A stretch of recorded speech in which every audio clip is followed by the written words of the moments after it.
Hello, it's Annie, the Worm Lady. I have two new little friends to introduce you to.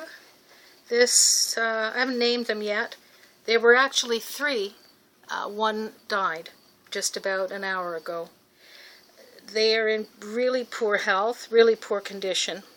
This little one here just had I could have lost this one as well.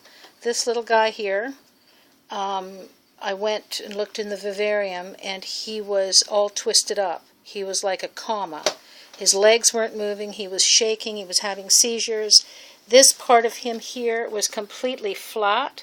This part of him here was completely bulged out, and he was all twisted sideways. His legs were trailing behind him. His mouth was opening, and he was just gasping and writhing. And so I very, very, very quickly put him into a small container of very warm water, massaged his belly, and finally it was impaction and it came out. And he had a good poop. Now his tail is moving, his feet are moving, so he's better now. You can see how tiny his little face is. He's really, really, really small.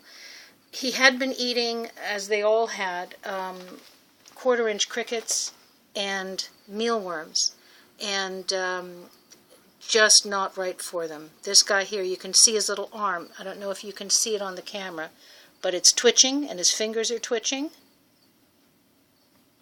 Can you see that? Little fingers up here, and his little arm twitching like crazy.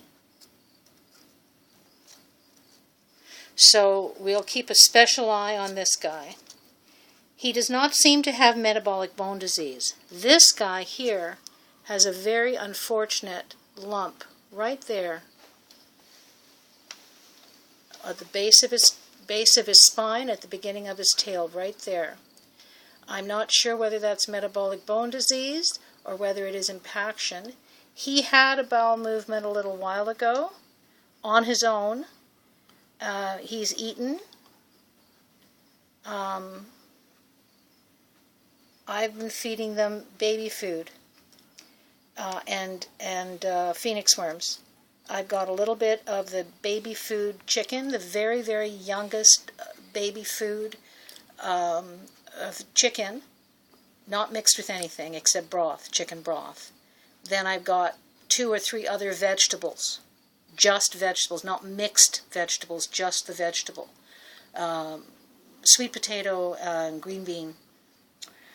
And I mixed in with that a pinch of the calcium with vitamin D, D3, and a little pinch of the multivitamin. Mixed that all up and very carefully opened their mouths, which is very easy to do at this stage. You just literally hold their mouths and they will open their mouths, and then put it in their throats or in their mouths, and they'll swallow it down. They literally don't have the strength to swallow. So I'm having to really rub their throats and take a lot of time with them to get them to eat. They're very, very weak. I also gave them each about 4 small phoenix worms. So we'll be keeping track of these little guys over the next little while. He tends to have problems with his back legs. They're not moving so well, but they're usable right now. His tail doesn't seem to have very much life to it. This little guy does move his back legs. They don't seem to have any claws, though. They're not able to climb or grip onto anything. They'll literally just fall off. I have them one of those mesh hammocks, and they are just falling off of that. So they have no strength. It'll take a few days, hopefully, to see whether they're going to be able to survive or not. I hope so. I'm holding off on naming them, keeping them warm. Got brand new UVA, UVB lights. Got some good heat on them. But bearing in mind that they cannot move out of the heat, I do check them regularly, like literally every 15-20 minutes. And I'm going to give them one more bath before they go to bed tonight, and I'll give them one more little bit of baby food feed tonight before they go to bed. And I'm going to keep at them, and we'll keep in touch and see how they're doing, okay? We'll talk to you soon. Bye-bye.